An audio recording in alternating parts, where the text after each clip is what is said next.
Hello students, मैं doctor बदन मारो, assistant professor of political science. जैसे कि आपको मालूम है कि यूजी नेट जून 2020 के लिए मैंने फ्री ऑनलाइन स्टार्ट कर रखी है।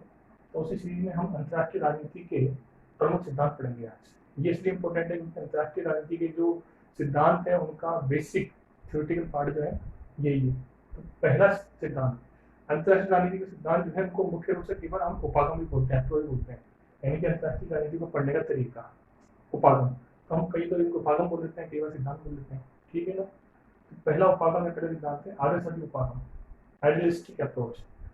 आदर्शवादी उपागम जो है इसकी स्थापना कॉन्ट्रेंसेट नामक एक राजनीतिक विद्वान थे, अंतर्राष्ट्रीय राजनीति के बहुत बड़े विद्वान थे। नाम था कॉन्ट्रेंसेट।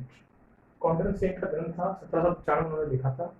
उसमें उन्होंने इसकी मान्यता दी थी, ठीक है। उसके बाद में इसके जो समर्थक हैं वो भूतपूर्व अमेरिकी राष्ट्रपति वुडरो विल्सन, कॉन्ट्रेंसेट, बर्टन रसेल जैसे लोग हैं। इस सिद्धांत की मानते यह है कि युद्ध बहुत बुरा है मानव जाति के लिए, अहिंसा ही मानव के लिए बहुत जरूरी है, और अंतर्राष्ट्रीय समस्याओं को निपटाने के लिए आपसी सहयोग की संस्थाएं होनी चाहिए। मतलब क्या है कि ये सिद्धांत शांतिवादी सिद्धांत है, अहिंसा विश्वास सिद्धांत है। इनका मानना है कि दुनिया परमाणु बम, मिसाइल्स वगैरह ऐसी चीजों के ऊपर बैठी हुई है, भारत दुनिया है ये, ठीक है। तो उस दुनिया को बचाने के लिए, मानव जाति को बचाने के लिए, युद्ध से बचाने के लिए, क्योंकि इनका मानना है युद्ध से मानव जाति को नुकसान होता है, युद्ध से किसी का भला नहीं होता है। इसलिए इन्होंने कहा कि अंतर्राष्ट्रीय संस्थाएं बहुत जरूरी है, जैसे कि यूएन हुआ, संयुक्त राष्ट्र संघ हुआ। ये संस्थाएं जो हैं, ये संस्थाएं जो हैं ये जरूरी है जिससे कि हम युद्ध से बच सकें, ठीक है ना। युद्ध से बचने के लिए ये संस्थाएं बहुत जरूरी है। और ये सिद्धांत जो उपागम जो है इसे समझने वुडरो विल्सन, कॉन्ट्रेंसेट, बर्टन रसेल, ये तीन लोग प्रमुख हैं। शांतिवादी सिद्धांत कहते हैं इसको हम, गांधीवादी सिद्धांत, अहिंसक सिद्धांत भी बोल सकते हैं, इसमें युद्ध की आलोचना की गई है, ठीक है। अब बात करते हैं दूसरे सिद्धांत की। अब हम बात करते हैं दूसरे सिद्धांत की। तो दूसरा सिद्धांत जो है उसको हम बोलते हैं यथार्थवादी उपागम। इसको हम बोलते हैं यथार्थवादी उपागम बोलते हैं इसको, ठीक है। दूसरा है यथार्थवादी उपागम। इसके समर्थक हैं मॉर्गन। आपने इनका नाम सुना होगा, अंतरराष्ट्रीय राजनीति अगर आप पढ़े होंगे आपने। इनकी बुक का नाम politics among Nations, politics among Nations, ठीक है। और इसमें इन्होंने बताया कि दुनिया जो है शक्ति की राजनीति है। मतलब ये जो सिद्धांत है, ये उपागम है, ये शक्ति पर, युद्ध पर विश्वास करता है, और मुख्य रूप से विश्वास करता है राष्ट्रहित पर, नेशनल इंटरेस्ट पर। किसी भी प्रकार से हर देश अपने देश का हित देखता है, हर देश अपना हित देखता है, अपना इंटरेस्ट देखता है। तो हर देश राष्ट्र हित की बात करता है, और सही भी है। हर आदमी स्वार्थी होता है, हर राष्ट्रीय स्वार्थी है। युद्ध अवश्यंभावी है। जो राष्ट्र शक्ति की संचय नहीं करता, जो राष्ट्र युद्ध को बढ़ावा नहीं देता, वो राष्ट्र बहुत कमजोर है, ठीक है। और इसके समर्थक हैं आपके ई.एच. कार्ल हुए, ई.एच. कार्ल विद्वान है, और एक हेनरी किसिंजर, अमेरिकी विद्वान बहुत बड़े। ई.एच. कार्ल और हेनरी किसिंजर, हेनरी किसिंजर और ई.एच. कार्ल जो है वो इसके बहुत बड़े समर्थक हैं। आई बात समझ में। ये जो है ये सिद्धांत शक्तिवादी सिद्धांत है। यथार्थ है कि वास्तविक चीजों को देता है। पुराना सिद्धांत था अपने मन में शांति की बात करता था, लेकिन ये सिद्धांत इस्तेमाल इंडिया पाकिस्तान करते हैं। हम बोले शांतिवादी नीति, आदर्शवादी पाकिस्तान कुछ नहीं है, लड़ाई नहीं करेंगे, तो फिर हम हमला कर देता है, हम आतंकवादी छोड़ कर देता है, हमें सब रहता है। तो इसलिए इसको मानना चाहिए इंडिया को, जैसे कि इंडिया यथार्थ पे चले। कोई भी देश हो उसको राष्ट्रीय हित की पूर्ति करनी पड़ती है, अपने नेशनल इंटरेस्ट को देखना पड़ता है। मॉर्गन तो मुख्य विचारक हैं इसके, पॉलिटिक्स अमंग नेशन इसकी किताब का नाम है, और इसके विचारक है ई.एच. कार्ल और हेनरी किसिंजर, ठीक है। राष्ट्र हित पर करता है, शक्ति का करता है। मॉर्गन ने कहा कि राष्ट्रीय हित शक्ति की प्राप्ति के साधन आप समझिए, दुनिया के समस्त राष्ट्र शक्ति के लिए लड़ रहा है, इसलिए लड़ रहा है, ठीक है। पावर, वॉर, शक्ति का करता है, ठीक। इसके अलावा एक तीसरा सिद्धांत और है, उस सिद्धांत का नाम है व्यवस्था सिद्धांत,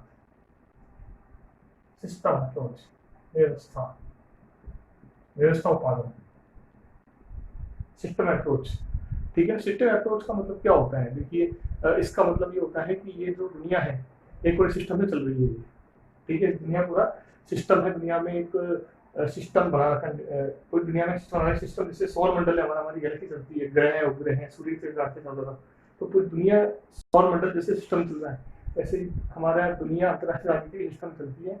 व्यवस्था सिद्धांत जो है हमने लिया है जीव विज्ञान से, बायोलॉजी से, ठीक है। सबसे पहले बायोलॉजी में इसकी स्थापना की गई थी, फिर बाद में धीरे धीरे ये अर्थशास्त्र में आया, समाजशास्त्र में आया, फिर बाद में अंतरराष्ट्रीय राजनीति में आया। तो अंतरराष्ट्रीय राजनीति में लाने वाले विद्वान थे, उनका नाम था कैपलॉन।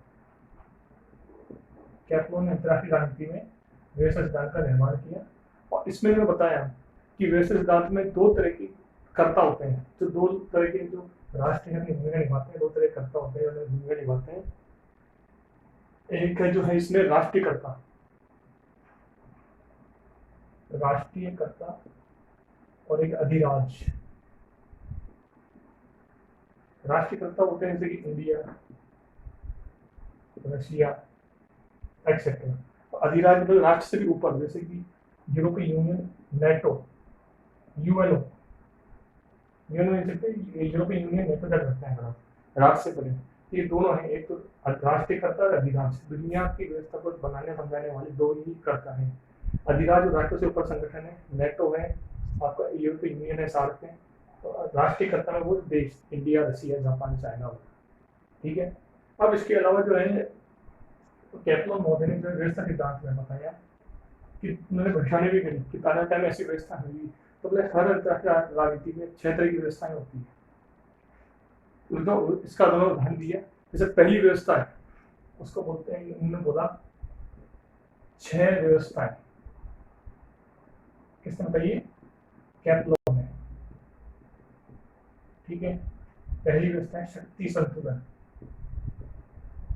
Balance of power. दुनिया में बैलेंस होना चाहिए, अंतरराष्ट्रीय राजनीति में बैलेंस होना चाहिए। कभी चीन, कभी अमेरिका, कभी रूस, कभी इंडिया, शक्ति ऊपर से होती रहती है, सब शक्तियां बराबर रहती है, जिससे कि विश्व में शांति रहेगी। इसको बोलते हैं बैलेंस ऑफ पावर। दूसरा है शिथिल, द्विध्रुवीय, यानी कि 2 ध्रुव होंगे, जैसे रशिया और अमेरिका या चाइना या अमेरिका, लेकिन शिथिल होंगे, मतलब आपस में लड़ेंगे नहीं। अगर 2 ध्रुव होंगे लेकिन ठीक ठाक उनमें विवाद रहेगा, पूरा विवाद नहीं रहेगा, ठीक है। इसको बोलते ढीला ढाला सा एक ध्रुव, 2 पोलर्स, ठीक है। लेकिन बाहर में लड़ाई ज़्यादा हो जाएगी, इसको बोलेंगे दृढ़ द्विध्रुवीय, यानी कि जब दोनों आपस में ढील ढाल से आगे बढ़ेंगे, मतलब कि ज़्यादा युद्ध में पड़ेंगे। जैसे अभी चाइना और अमेरिका चल रहा है, बिल्कुल पहले ढीले ढाले से थे, अलग पता नहीं था किसी को बोले कि आपस में लड़ते मिलते बात नहीं करते जाना, लेकिन अब एक दूसरे को बटने लगे ऊपर नीचे।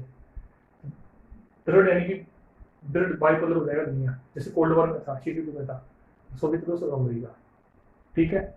इसके बाद में एक और व्यवस्था आएगी जिसको हम बोलते हैं सार्वभौमिक, नंबर 4 यूनिवर्सल। इसने कहा है कि ये दुनिया आएगा जब 2 देशों की लड़ाई खत्म हो जाएगी और सार्वभौमिक व्यवस्था होगी, जैसे यूएनओ, जो कि विश्व राज्य की स्थापना करेगा, यूनिवर्सल व्यवस्था होगी, नंबर 4, ठीक है।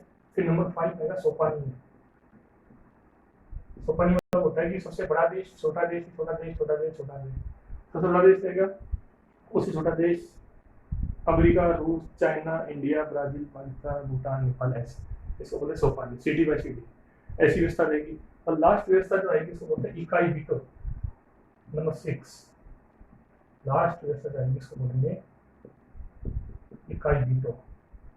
वीटो पावर रहेगी सब देशों के पास, हर इकाई के पास, हर यूनिट के पास। जैसे सुरक्षा परिषद में 500 का इकाई वीटो है, तो उस वीटो पावर को कम ज़्यादा करने के लिए ये व्यवस्था रहेगी, इसको बोलते हैं इकाई वीटो।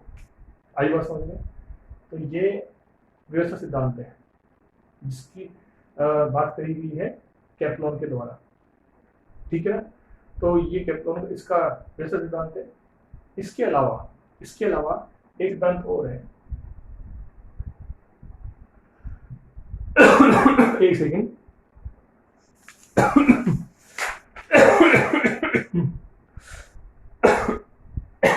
सॉरी, इसलिए मुझे बीच में खांसी आ गई थी।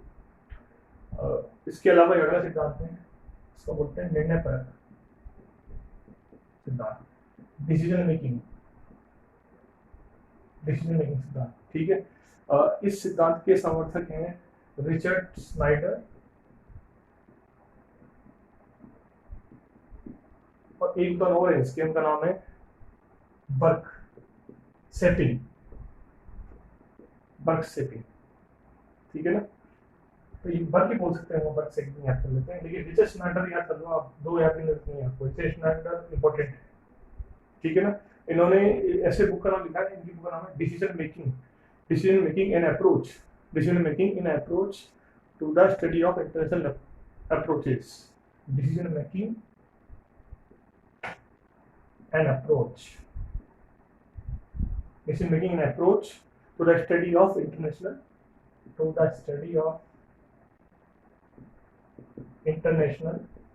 approaches, ठीक है ना।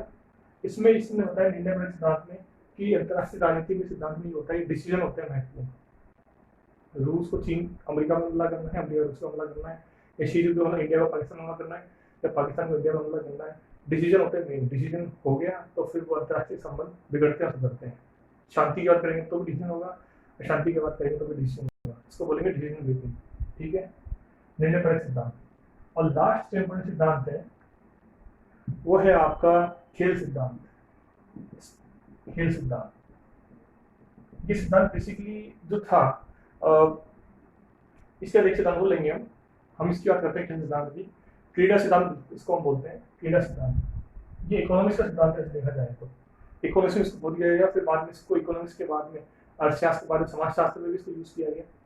तो इसको बनाने वाले जो एक तो हैं Deutsche, शूबिक, मॉर्गनस्टीन, शूबिक and Deutsche, Karl Deutsche, इन तीनों ने बनाया। और इन्होंने बोला है कि अंतरराष्ट्रीय राजनीति में खेल होते हैं, दो ग्रुपों में खेल होते हैं, क्रीडा होती है, स्पोर्ट्स गेम होता है, इसको बोलते हैं गेम थ्योरी बोलते हैं अंग्रेजी में, गेम, इसको बोलते हैं गेम थ्योरी, गेम होता है। इस गेम थ्योरी में दो तीन गेम इंपॉर्टेंट है, जैसे कि नंबर 1 गेम है शून्य गेम, शून्य खेल, ना कोई जीता ना कोई हारा, कोई भी देश बराबर 0। दूसरा होता है स्त्री योग, इसमें क्या होता है इसके अंदर कि एक जीतेगा एक हारेगा। और नंबर 3 है गैर शून्य, इसमें कोई हारे कोई जीतेगा, सब बराबर होंगे, दोनों 1+++ बराबर होंगे, इसको बोलते गैर शून्य खेल, ठीक है ना। तो ये हो गया खेल सिद्धांत, गेम थ्योरी। अंतरराष्ट्रीय संबंध ही पूरे गेम का आधारित है, पूरे गेम में। और लास्ट सिद्धांत जो है अंतरराष्ट्रीय राजनीतिक उपायों का, वो है संचार सिद्धांत, इसको बोलते हैं संप्रेषण सिद्धांत बोलते हैं, संप्रेषण सिद्धांत, कम्युनिकेशन थ्योरी। इसको बनाने वाले हैं हमारे मॉडल विद्वान का नाम है कार्ल डायच,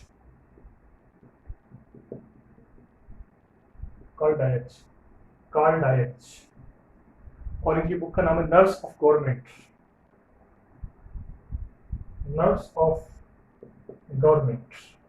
इनकी बुक का नाम है। कार्ल डायच ने सिद्धांत दिया है संचार सिद्धांत, यानी दुनिया के देश आपस में कम्युनिकेशन करते हैं, संचरण करते हैं, संप्रेषण करते हैं, बातचीत करते हैं।